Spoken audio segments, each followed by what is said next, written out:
21대 국회 임기 만료를 열흘 앞두고 최상병 특검법 처리 문제를 둘러싼 여야 신경전이 거셉니다.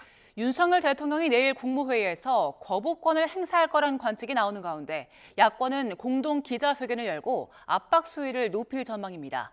국회 연결합니다. 손효정 기자. 네, 국회입니다. 최상병 특검법 처리 여부, 내일이 분기점이 될 것으로 보이죠?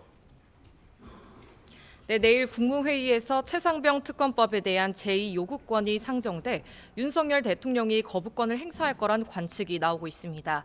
어제 정부와 대통령실, 국민의힘 지도부가 참석한 고위 당정협의회에서도 이 문제가 논의된 것으로 전해졌습니다. 여권은 일단 경찰과 공수처의 수사 결과를 지켜보는 게 우선이라는 공감대를 이루고 있습니다. 선수사 후 특검 기조에 따라 대통령이 특검법에 거부권을 행사하는 게 맞다는 겁니다. 여당은 야권이 비극적인 사건을 정쟁을 부추기는 수단으로 악용하고 있다며 이태원 특별법 합의 처리 이후 조성된 협치 분위기를 무시한 채 일방적으로 입법 폭주로 처리했다고 맹비난했습니다. 야당이 거부권 행사 이후 재의결을 추진할 것에 대비해 이탈표 단속에도 신경을 쓰고 있는데요. 특히 김웅, 안철수 등 재의결 때 찬성표를 던질 거라 공언한 의원들을 적극 설득하고 있습니다.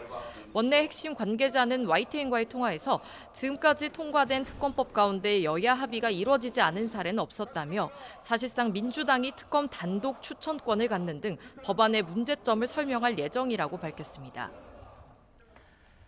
네, 특검법 처리를 추진해온 야당 분위기 어떻습니까?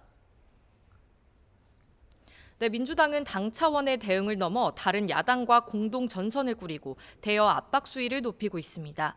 먼저 민주당과 조국혁신당, 정의당 등 범야권은 오늘 오전 용산 대통령실 앞에서 최상병 특검법 수용을 촉구하는 공동 기자회견을 엽니다. 최상병 특검이야말로 이번 총선에 담긴 국민의 뜻이라며 윤 대통령이 거부권을 행사할 경우 총력 대응에 나서겠다는 뜻을 밝힐 예정입니다. 6개 야당은 거부권이 행사될 경우 이번 주말 시민단체와 함께 장외 집회도 여는 방안을 검토하고 있습니다. 민주당은 오는 28일 본회의를 열고 특검법 재의결을 추진한다는 방침이지만 재의결 기준은 출석 의원 3분의 2 이상 찬성표로 더 까다롭습니다. 여당에서 20명 안팎 이탈표가 나와야 하는데 야당은 여당 낙천, 낙선자나 여론에 민감하게 반응하는 수도권 지역 의원들의 합류를 기대하고 있습니다. 하지만 이탈표 규모가 두 자릿수에 달하긴 어려울 거란 전망이 많은 만큼 21대 국회에서 최상병 특검법을 처리하지 못하면 다음 국회에서 재발의에 추진한다는 방침입니다. 22대 국회 개원 문제도 관심인데 여야 원구성 협상 내용도 전해주시죠. 네, 국민의힘 추경호, 더불어민주당 박찬대 원내대표는 오늘 회동을 갖고 22대 국회 전반기 원구성 문제를 논의할 것으로 보입니다.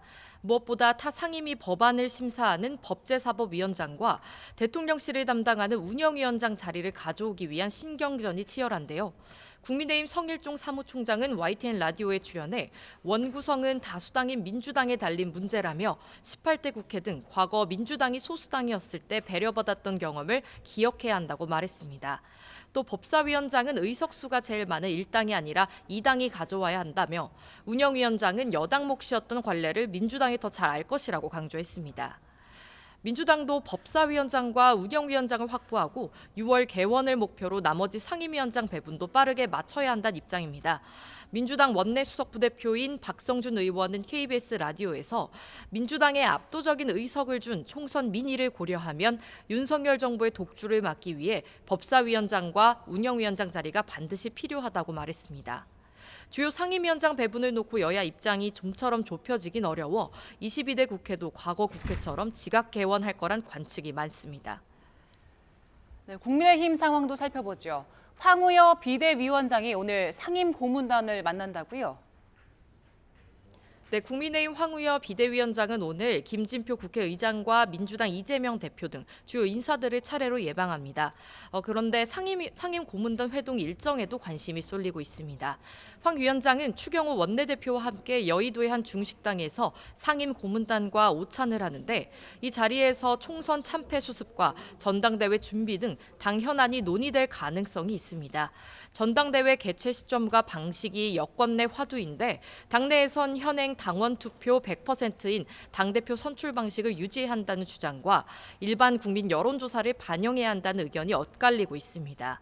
논의의 키를 쥐고 있는 황 비대위원장은 비대위 체제에서 룰 개정 문제를 들여다보겠다는 뜻을 내비쳤습니다. 황 위원장은 YTN과의 통화에서 룰 개정 작업을 차기 지도부에서 해야 한다는 주장은 그 자체로 모순 아니냐며 현 비대위에서 왜 논의하지 않느냐는 지적이 있을 수밖에 없다고 설명했습니다. 다만 당원 100% 투표인 지금의 규정을 어떻게 개정할지에 대해선 여러 의견을 수렴하겠다며 열어두었습니다.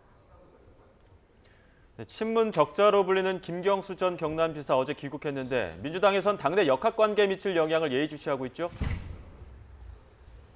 네, 영국 유학을 떠났던 김경수 전 지사가 노무현 전 대통령 추도식에 참석하기 위해 어제 잠시 귀국했죠. 김 전 지사는 드루킹 댓글 조작 사건으로 실형을 선고받고 복역하던 중 2022년 특별 사면됐는데요. 하지만 복권은 되지 않아 피선거권이 박탈돼 있지만 친문, 비명계에선 복권된다면 정치를 재개해야 한다는 역할론을 제기하고 있습니다. 김 지사 측은 이번 귀국은 추도식 참석을 위한 일정일 뿐이라면서도 체류하는 동안 가까운 인사와 당연히 만날 수밖에 없지 않겠느냐고 밝혔습니다. 이재명 대표 측은 김 전 지사 행보를 두고 공개적인 언급을 삼가고 있지만 오는 8월 전당대회에서 연임론이 힘을 얻고 있는 상황에서 영향력을 살펴보는 분위기입니다. 이 대표는 연임 요구에 말을 아끼고 있지만 당원들과 당내 여론은 이미 연임 지지에 쏠려 있는 만큼 전당대회 일정을 고려하면 7월 초쯤 결단을 내릴 거란 전망도 나옵니다. 지금까지 국회에서 전해드렸습니다.